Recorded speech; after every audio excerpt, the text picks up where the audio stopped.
गेल्या महिन्यामध्ये राज्यात राज्यसभेच्या काही जागांसाठी निवडणुका पार पडल्या होत्या आणि त्यानंतर राज्यात पुन्हा एकदा काही नवीन निवडणुकांची चर्चा सुरू झालेली आहे. त्या निवडणुका म्हणजे विधान परिषदेच्या निवडणुका.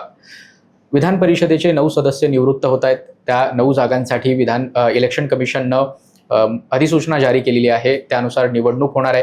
ही जी निवडणूक प्रक्रिया आहे ती 23 एप्रिलपासून सुरू होती आहे. 23 एप्रिलला या संदर्भात अधिसूचना जारी केली जाईल. त्यानंतर 30 एप्रिलपर्यंत अर्ज भरण्याचा शेवटचा दिवस असणार आहे. त्यानंतर अर्जाची छाननी होईल. अर्ज माघारी घेण्याचा दिवस आहे 4 मेपर्यंत. आणि त्यानंतर जर गरज पडलीच म्हणजे जेवढ्या जागा आहेत विधान परिषदेच्या त्यापेक्षा अधिक अर्ज जर आले आणि निवडणुकीची गरज पडली तर निवडणूक देखील होण्याची शक्यता आहे. म्हणजे त्यासाठी मतदान होण्याची शक्यता आहे जे 12 मे रोजी असेल. त्यामुळे या सगळ्या संदर्भानं पुन्हा एकदा राज्यामध्ये निवडणुकीची चर्चा सुरू झाली आहे. महायुती आणि महाविकास आघाडीच्या रणनीतीची चर्चा सुरू झालेली आहे. या सगळ्या विधान परिषदेची निवडणूक कशी पार पडते, यासाठीचा कोटा कसा ठरवला जातो, आता जे सदस्य निवृत्त होत आहेत ते आमदारांच्या माध्यमातून निवडून दिले जाणारे सदस्य आहेत. मग याशिवाय इतर कुठले सदस्य विधान परिषदेवर निवडून दिले जातात, या सगळ्या संदर्भात सुद्धा चर्चा सुरू आहे. आणि या निवडणुकीची चर्चा करण्याचं अजून एक महत्त्वाचं कारण म्हणजे सध्या कुठलंही महत्त्वाचं दुसरं इलेक्शन राज्यभरात नसलं तरी राज्यातील राजकीय वारे कोणत्या दिशेनं वाहत आहेत हे तपासण्यासाठी सुद्धा एक महत्त्वाची घटना म्हणून याकडे पाहिलं जातं, महत्त्वाची निवडणूक म्हणून याकडे पाहिलं जातं. आपल्या सगळ्यांना माहिती आहे की 2022 मध्ये राज्यसभा आणि त्यानंतर झालेल्या विधान परिषदेच्या निवडणुकीच्या नंतरच ही संपूर्ण जे सत्तानाट्य आहे ते सुरू झालं होतं. महाविकास आघाडीचं सरकार कोसळून महायुती पुन्हा सत्तेत आली होती. हे सगळं या निवडणुकीच्या अनुषंगाने झालं होतं आणि तेव्हापासूनच या सगळ्या निवडणुका अतिशय गांभीर्यानं घेतल्या जातात, अतिशय गांभीर्यानं लढवल्या जातात. त्यामुळे सुद्धा या निवडणुकांची बरीच चर्चा होतीये आणि आपण देखील आता या व्हिडिओमध्ये या सगळ्या निवडणुकी संदर्भात चर्चा करूयात. हाय, हॅलो, नमस्कार. मी निखिल आणि आपण पाहताय ऑड-इव्हन.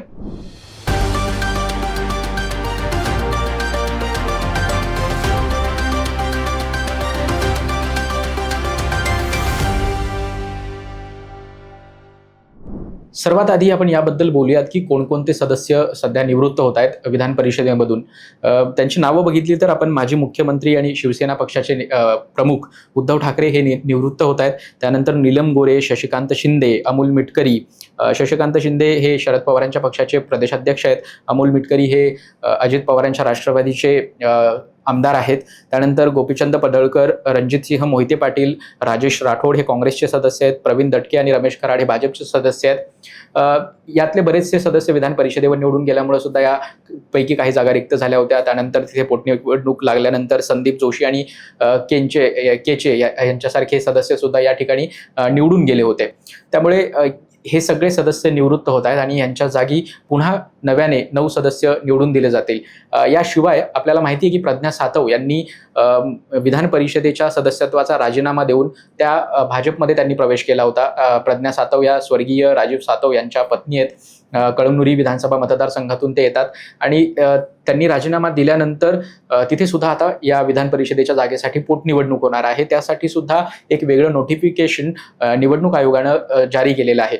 यासाठीच आपल्याला या निवडणुकीची किंवा या पोटनिवडणुकीची सुद्धा चर्चा केली पाहिजे. प्रज्ञा सातव यांच्या राजीनाम्यामुळे जी जागा रिकामी झाली होती त्या जागेवर आता पुन्हा पोटनिवडणूक होणार आहे. त्यामुळे एकूण 10 जागा आहेत विधान परिषदेच्या ज्यामध्ये ही निवडणूक पार पडते.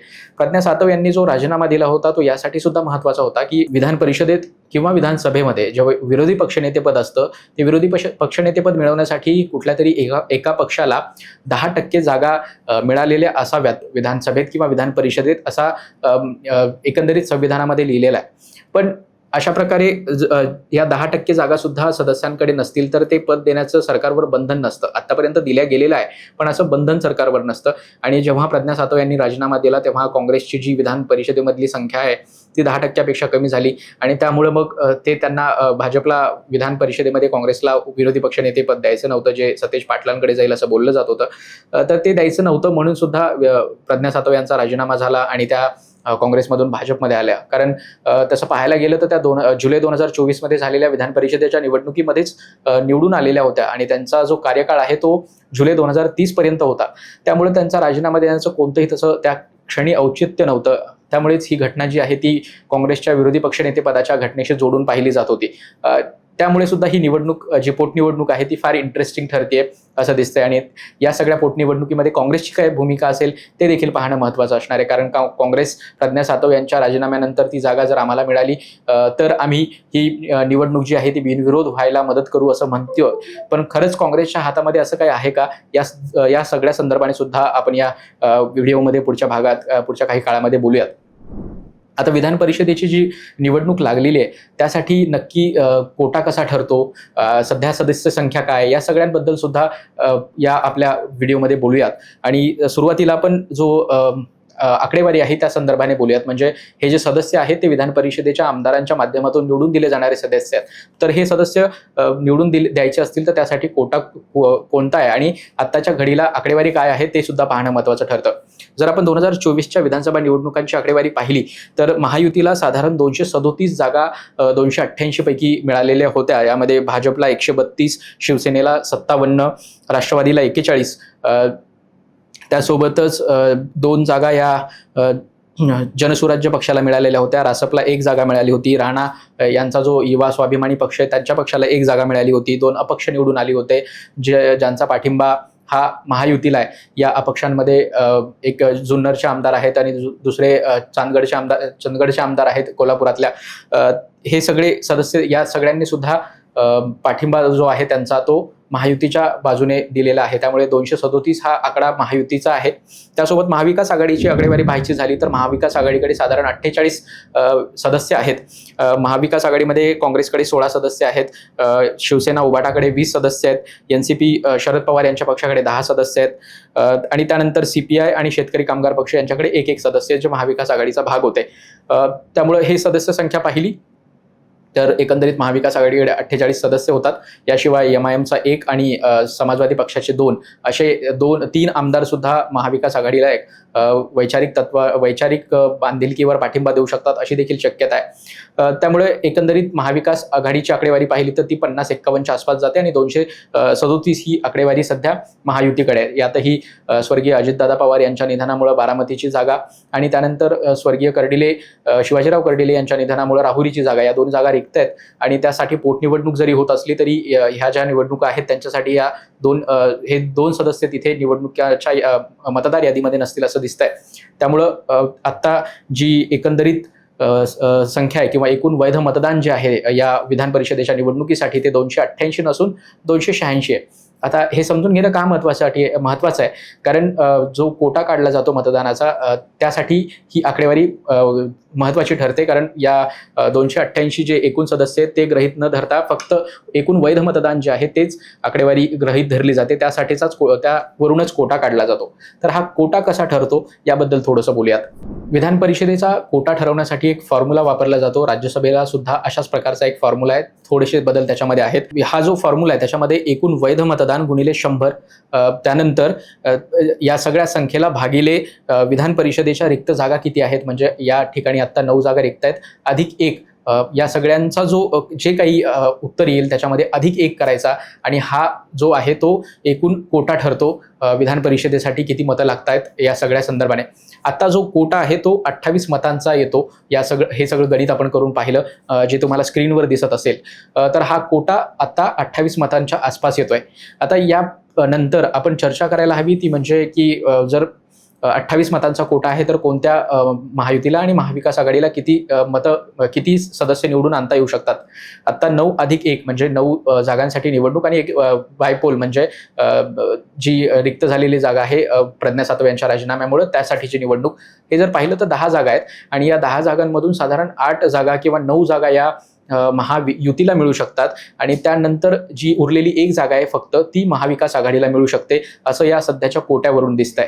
मी मगाशी म्हणालो की विधान परिषदेचे सध्याचे जे ज्या जागा निवडून दिल्या जात आहेत त्या आमदार कोट्यामधून निवडून दिल्या जात आहेत. मग इतर कुठला विधान परिषदेमध्ये निवडून जाण्याचा कोटा असतो त्या संदर्भात सुद्धा थोडंसं बोलूयात. संविधानाच्या 171 आर्टिकलनुसार विधान परिषदेची रचना केली जाते आणि त्यानुसार एकूण ज्या विधानसभेच्या जागा आहेत त्याच्या 15% जास्त ह्या विधान परिषदेच्या जागा असू नयेत अशी एक तरतूद आहे संविधानामध्ये. त्यानुसार महाराष्ट्राच्या विधान परिषदेमध्ये एकूण 78 जागा आहेत आणि 78 जागांची आपण विभागणी पाहिली तर स्थानिक स्वराज्य संस्थांचे जे मतदारसंघ आहेत त्याच्यामधून 22 जागा निवडून दिल्या जातात. त्यानंतर आमदारांचा जो कोटा असतो विधानसभेच्या आमदारांचा, ज्याच्या माध्यमातून विधान परिषदेचे आमदार निवडून दिले जातात, तो 30 आमदारांचा आहे. आणि त्यासोबतच राज्यपाल जे नामनिर्देशित करतात सदस्य किंवा नियुक्त करतात सदस्य, त्यांचा ते 12 आमदार असतात. याशिवाय शिक्षक आणि पदवीधर असे मतदारसंघ असतात आणि या दोघांमध्ये प्रत्येकी 7-7 आमदार निवडून दिले जातात राज्यभरातून. त्यामुळं अशा पद्धतीचा हा एकंदरीत विधान परिषदेचा कोटा असतो की कुठल्या कोट्यामधून किती आमदार निवडून दिले जातील. आता या नंतर जी महत्त्वाची गोष्ट राहते ती म्हणजे की या सगळ्या निवडणुकीसाठी कोणाकोणाचे नावं चर्चेत आहेत, कोणत्या पक्षाकडून कोण इच्छुक आहेत, या सगळ्या संदर्भात सुद्धा बोलूयात. आपण बघितलं तर भाजप हा सगळ्यात मोठा पक्ष असल्यामुळं त्यांच्याकडे इच्छुकांची संख्या देखील मोठी आहे. जवळपास 100च्या आसपास दावेदार या भाजपच्या 6 जागांसाठी आहेत असं बोललं जात आहे. आणि त्यामध्ये आपण पाहिलं तर माधवी नाईक, राजेश पांडे, राम सातपुते, संजय काका पाटील, संजय केनेकर, दादाराव केचे, अर्चना पाटील चाकूरकर, संजय भेंडे, दयानंद तिवारी असे अनेक नावं भाजपतर्फे चर्चेत आहेत. कारण भाजपनं विधानसभेला 149 जागा लढवल्या होत्या 288 पैकी, पण त्यांना अनेकांना महायुती असल्यामुळे अनेक त्यांच्या प्रबळ दावेदारांना विधानसभेसाठीच्या खाली थांबावं लागलं होतं. आणि त्यांना त्यापैकी अनेकांना अशी आश्वासनं देण्यात आली होती की तुम्ही आत्ता थांबलात तर तुम्हाला पुढे विधान परिषदेसाठी संधी देऊ, किंवा इतर काही नेत्यांना, काही पक्षातून नेत्यांना घेतलंय त्यांना सुद्धा आश्वासनं दिलेले असू शकतात की त्यांनाही विधान परिषदेची आमदारकी दिल्या जाऊ शकते. या सगळ्यांना सुद्धा सांभाळून घ्यायचंय. त्यामुळं एकूणच भाजप सगळ्यात मोठा पक्ष असल्यामुळं त्यांच्याकडे जागा जरी जास्त जात असतील तरी त्यांच्याकडे इच्छुकांची संख्या देखील तेवढीच मोठी आहे. भाजप नंतर इच्छुकांची संख्या मोठी असलेला जो पक्ष आहे तो एकनाथ शिंदे यांची शिवसेना आहे. एकनाथ शिंदेंच्या शिवसेनेकडनं देखील अनेक नावं चर्चेत आहेत, पण त्यामध्ये प्रामुख्यानं नीलम गोरे ज्या उपसभापती आहेत विधान परिषदेच्या, त्यांचं नाव चर्चेमध्ये आहे. आणि त्याशिवाय बच्चू कडू यांना देखील संधी दिली जाऊ शकते का एकनाथ शिंदेकडून, अशी देखील चर्चा व्यक्त केली जाते. कारण एकनाथ शिंदेसोबत बच्चू कडू यांचे जे संबंध आहेत ते चांगले राहिलेले आहेत. याशिवाय बच्चू कडू यांचा शिवसेनेचा मोठा इतिहास आहे. ते पंचायत समितीचे सभापती शिवसेनेतर्फेच राहिलेले आहेत. त्यामुळे त्यांनी त्यांच्या राजकारणाची सुरुवात सुद्धा शिवसेनेकडनंच केलेली होती. आणि याशिवाय जेव्हा 2022 साली एकनाथ शिंदे यांनी बंड केलं तेव्हा एकनाथ शिंदे यांच्यासोबत बच्चू कडू देखील होते. ते तेव्हा राज्यमंत्री देखील होते, पण तरी सुद्धा ते एकनाथ शिंदे यांच्या सोबत राहिले होते. म्हणूनच त्यांच्या देखील नावाची चर्चा या निमित्तानं सुरू झालेली आहे. त्यामुळे ते जे शिंदेंच्या कोट्यामधून विधान परिषदेवर निवडून जाणारे आमदार आहेत त्यांच्यामध्ये बच्चू कडू यांचं नाव असतं का हे पाहणं सुद्धा इंटरेस्टिंग असणार आहे. यानंतर राष्ट्रवादी, अजित पवारांच्या राष्ट्रवादीबद्दल देखील बोललं पाहिजे, कारण तो सत्तेमधला तिसरा मोठा पक्ष आहे आणि त्यांच्याकडे देखील एक सदस्य निवडून जाण्याची क्षमता आहे आणि काही अधिकची मतं त्यांच्याकडे तरी देखील राहतात.